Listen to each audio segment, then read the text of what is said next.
Good morning, everyone. Hope you're all well.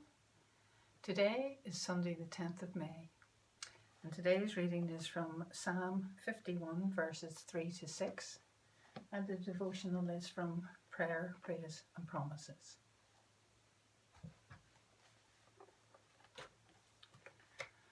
For I acknowledge my transgressions, and my sin is ever before me.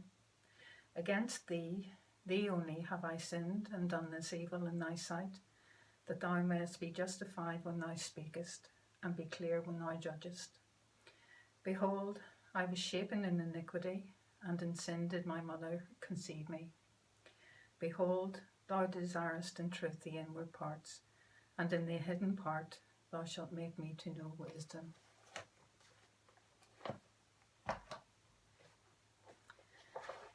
And the devotional is headed, Dirty Windows. Sin is much more than a word in the dictionary. It is a powerful evil that damages our lives and our world. David describes a guilty conscience. For I acknowledge my transgressions, and my sin is always before me. Verse 3. Conscience is a marvellous gift from God, the window that lets in the light of His truth. If we sin against Him deliberately, that window becomes dirty, and not as much truth can filter through. Eventually, the window becomes so dirty that it no longer lets in the light. The Bible calls this a defiled, seared conscience.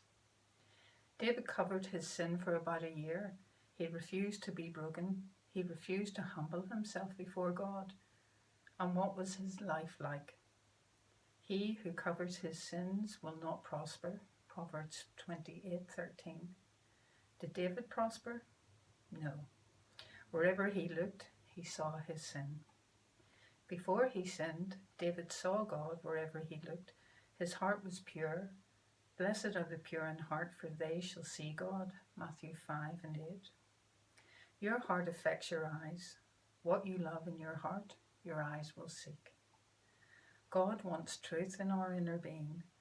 Behold, you desire truth in the inward parts, and in the hidden part you will make me to know wisdom. That's verse 6. David confessed because he wanted to see God again, in nature, in His word, and in the temple. Do you keep a clean conscience? Is it a part of your inner being that responds to God's truth? When you sin, the window of your conscience becomes dirty and filters out truth. Avoid sin in your life and live with a clean conscience. Every day, feed yourself truth from the Word of God. Have a lovely day. God bless.